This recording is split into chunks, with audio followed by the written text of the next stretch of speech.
Hey there, I'm Miles-Mattingly, your host for the Minority Money Podcast. I'm glad you're here. You know why?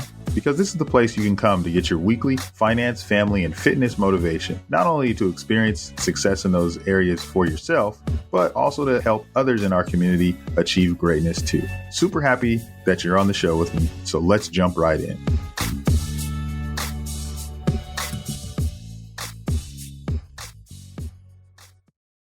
Rain, rain, go away. Come again another day. Remember singing this song all the time when we were kids. We were in elementary school singing this song and when it got a little bit of rain. If you're in California right now and you're tired of the rain, you can sing that song too. Rain, rain, go away. Come again another day. So today on the show, it is the first day of spring, and I know this is going to be exciting. This is going to be fun. I always love springtime. It always means new beginnings. The flowers are always in bloom. Everything is just wonderful in the spring. And typically that means that the rain is going to go away and that everything is going to start growing. Things are going to start blooming. Summertime is happening. You're going to be getting outside. And that also brings along spring cleaning. So what I wanted to talk to you guys about real quick, we're offering a Jumpstart Your Finances Bootcamp. It's spring cleaning your finances with Gen Next Wealth. So Gen Next Wealth is a firm that I run. We are looking to start a boot camp. Okay, so we're going to do a spring boot camp, spring cleaning your finances. This is going to be a 6-month class where we're going to have educational sessions, access to our resources, calls on a monthly basis, and we're going to do this for 6 months. We've been looking at this and we want to make sure that we touch on a few key areas because there's always been questions that people have when they think about doing this. So one of the first things that we're going to talk about in this class is we're going to talk about your money mindset, right? If you want to have things or you want to get a grasp on your money, you have to change your mindset first. It's all in between these ears right here. Everything goes on between your ears. The money scripts, the things you tell yourself, the things you grew up learning and needing to unlearn. So we're going to talk about mindset. Next, we're going to talk about cash flow and budgeting. Yes, I said that word, cash flow and budgeting. Doesn't matter what you're doing if you don't have a grip on your cash flow or your budget. Then we're going to talk about how to manage your debt. This is one that I think is always asked about for me. We always want to talk about how to manage that debt. We're going to talk about tactics. We're going to talk about plans. We're going to talk about ways to pay down your debt, manage your debt, keep you on track. And the last class that we'll have, or the last session we'll have, is going to be on investments and insurance, right? This is something that I think is very important to all financial plans. And I think this is why, this is exactly why we put it in here as the fourth one. This is the one we get a lot of questions on. People always want to know if they have enough insurance or how to start investing. So we're going to talk through that. Then we're going to end it with 2 one-on-one sessions. So you're going to get 2 one-on-one sessions with me, and we're going to talk about your specific financial situation after we go through those things. So I think that this is going to be incredible. You don't want to miss this. We have registration open now. So we're going to put the link in the show notes. You'll see it on our social media. If you haven't seen it already, we're going to continue to run this.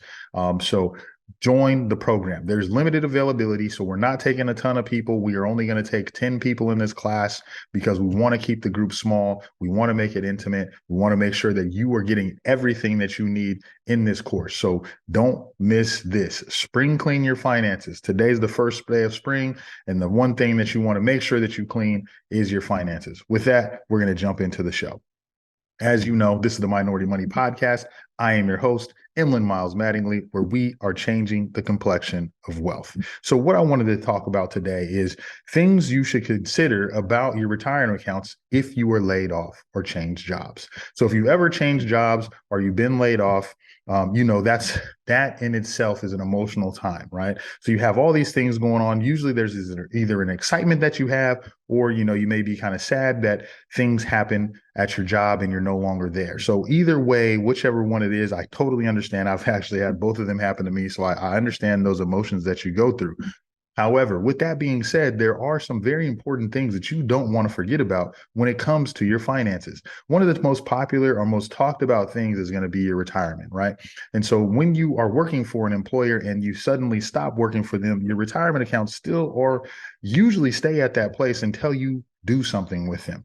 So if you've had a retirement account, listen to this. Listen very closely. And we're not going to get into the different types of retirement accounts today, but if you've had a retirement account with an employer, whatever type it may be, these are some things that you can do to help you with your retirement account. So, one thing, the first thing that you can do is you can leave it where it's at. Now, reason why you can leave it where it's at, if it depends on what the plan says. So if you have, some type of company retirement plan, then you can leave that money in that plan while you go to your new employer, or if you're if you leave that employer, you can leave it in the plan. It'll continue to be invested the way it was, and you'll be able to follow it. You'll probably still have your company log into your 401k, so you'll be able to see it, you'll be able to monitor it, but you'll just leave it there. There's nothing wrong with that. You just leave the control to the other company, and I don't know if you want that. Depending on how you left, sometimes people just want to have that money and have control of it. The second thing is you can roll it into your new plan. A lot of people don't know about this, but what you can do is you can take that money. This is the second thing. You can take the money that you have in that current plan. Let's give an example. Let's say you're leaving an employer. You had $100,000 in your 401k. Right. And so now you got this new job offer. You're excited about the job offer. So you leave this employer and go to the other one. Meanwhile, you leave your 401k where it was at, right? At your old employer. So what you can do is when you start with your new employer, you get that employee handbook, you get all those paperworks and all the paperwork you get, and it's, you're going through it. And when you're going through it, you're going to elect. Sometimes you have to elect to participate in your 401k. Sometimes you don't. But let's just say you elected to participate in it. Now you still have this money over here and you have this new plan that you just started. What you'll want to do is, this is an option you have. You can take that old money that you had at your old plan and roll it into the new plan. So it's going to be like a deposit, just like a transfer, right? You're transferring from one place to the next place. You keep it going just like you did before. Continue doing your percentage of your income going into that retirement account, or coming out of your paycheck going into that retirement account, and you kind of jumpstart what you have at the new company, right? Now, you have no tax implications for that because you're rolling it from one plan to another plan. Like I said, I'll say it again, no tax implications for rolling your money out of one plan of your old employer into your new employer's plan. So you won't have those penalties, you won't have those fees, and you won't have to pay taxes on that money because you're going to be rolling it into another qualified plan. Now, the third thing you can do, number three, which I'll say this, I don't advise it, but you can cash it out. Now, sometimes life happens. Okay. And I'm going to be the first to tell you, as a financial advisor, I've seen a lot of times where life happens to people. And if life has happened to you and you have to take the money out and cash it out to pay bills, to do whatever it is that you need to do, that's okay. You just have to do what you have to do. Don't beat yourself up for it. Hopefully, whatever financial situation you may find yourself in, this money is going to be there to help you do that. Whatever it is, I think that you need to make sure that if cashing it out is the only option that you have, just make sure that you're aware of the taxes that are going to be there. So let's take that same $100,000 example. Now, I'm not saying you're going to take all $100,000 out, but you will have to pay 30% of that, roughly, in penalties. So you're going to have a penalty that you have to pay, right? And you're going to have to pay taxes. The reason why you have to pay taxes when you cash this money out is because, remember, this came from a retirement account. And typically when you have a retirement account, you're putting that money into the account tax deferred, meaning you haven't paid taxes on that money yet. So any money that goes into any company retirement account, unless it's a Roth, right? Unless it's a Roth 401k or a Roth IRA, then that money is put into that account with pre-tax dollars. So when that money comes out, when you cash that out, you have to pay the taxes on that. And it comes through as income taxes. So understand this, it is not a capital gains tax. It is an income tax. And the reason why we're being specific about this is because if you've worked all year, right? Let's just paint this picture with someone that, a married couple, together. One of them is working. One of them just, was let go. They took the money out of the 401k and they used it, it happens, right? Now you have to understand this. If you took $30,000 out of that account, that just increased your income by $30,000. Okay. So now you have to pay the penalties on that and you have to pay the taxes on that. Just remember that is going to increase your income by whatever amount you have taken out of the account. I'm not telling you not to do it. I wouldn't recommend it because of the tax implications and the penalties and how much money you possibly lose. But if you do it, And you have to do it. Just make sure that you account for that money that's going to increase your taxable income. Okay. What's the fourth thing that you do? The fourth thing you can do is you can open up your own individual retirement account. I'll say it again, individual retirement account. You've probably heard that word before, and it is what an IRA is. An IRA is an individual retirement account. Now, you can open that up on your own.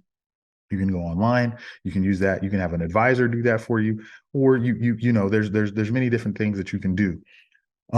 When you open up this account, what happens now is you still have that money. Let's say there's that same situation. You got that $100,000 that's sitting at your old employer. Now what happens is you can take that money, you can put it into an IRA. Now you can self-direct this, meaning you can manage it yourself, or you can hire a financial advisor, a financial professional to manage it for you.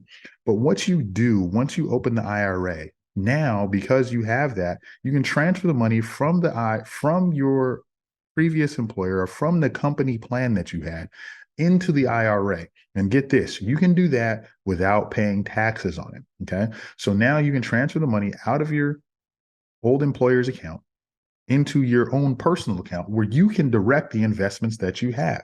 And that is done tax-free without paying taxes. As long as you're not just withdrawing the money and not putting it into another qualified retirement account, then you don't pay taxes on it. So that is incredible. Now, what you also get to do is you get to pick the type of investments that you put your money in. Now that you're out of that company plan, once you're in a company plan, you have about 15 investment options that you can have. Once you take that money out of the company plan, now you can start investing that money the way that fits your risk profile. Okay. So it has to fit your risk profile. And this is very important for you. Once you open up that IRA, it is very imperative that you understand what your appetite for risk is. You always hear things like people say, I don't want to lose all my money. Well, that tells me that you don't have an appetite for risk. Now, how big of an appetite you have for risk all comes down to your risk number. If you don't know what your risk number is, you probably should find that out. And what a risk number is a number that's going to be from 0 or from 1 to 99.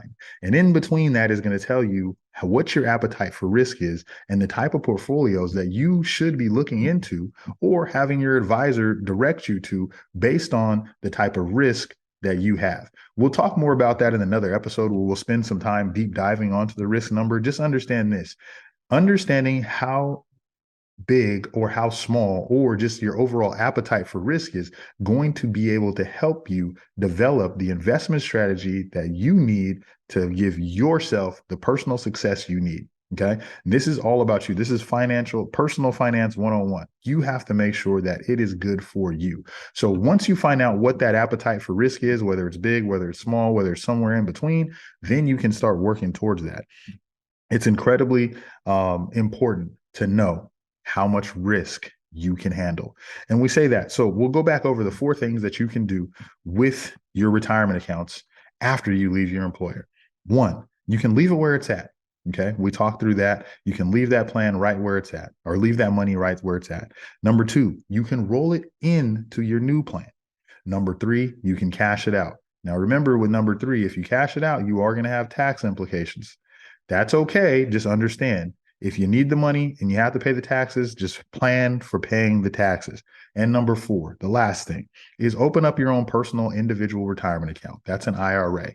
When you open up that IRA, you are in control, or you can be in control of the type of investments you pick for your retirement. Very important in this one to understand the level of risk you are willing to take.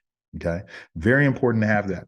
And we call that a risk number. So if you don't know your risk number, we'll be talking about that in later episodes so we can help you understand how much risk you are willing to take to achieve the goals that you want to achieve.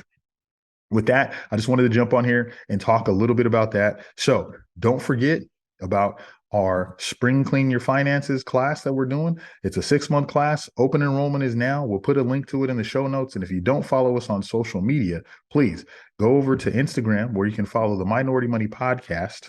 That's Minority Money Podcast on Instagram. And it's also, you can follow us on Facebook. So those are the 2 places that we'll be seeing a lot of this stuff. If you want to, you can sign up for our newsletter. also through that same place. So we'll put the link to the show notes there. You will also see this in the email if you're already on our newsletter. We want to thank you for everything. Thank you for all your support. And today, happy spring. Happy first day of spring. As you know, this is the Minority Money Podcast, where we are changing the complexion of wealth. Until next time. Another great show down, but it doesn't have to stop there. Be sure to subscribe to the podcast on whatever podcast app you're listening on now, and give it a good rating, would you? If you feel really connected to the podcast, which I hope you do, find our Facebook community, Minority Money VIP, to support and be supported by others just like you. And again, we're glad to have you. While this podcast is meant to inspire and motivate you to live your best life, it can't be your complete one-stop shop. I know. That really sucks. But I don't know anything about your specific situation. So please reach out to an attorney or a CPA, or you can reach out to me, a financial planner, to help you with your specific situation. To get a hold of us, please reach us at fan@Minority Money Podcast. That's FAN @Minority Money Podcast, so we can get to know you there. Thanks for being here, and until next time.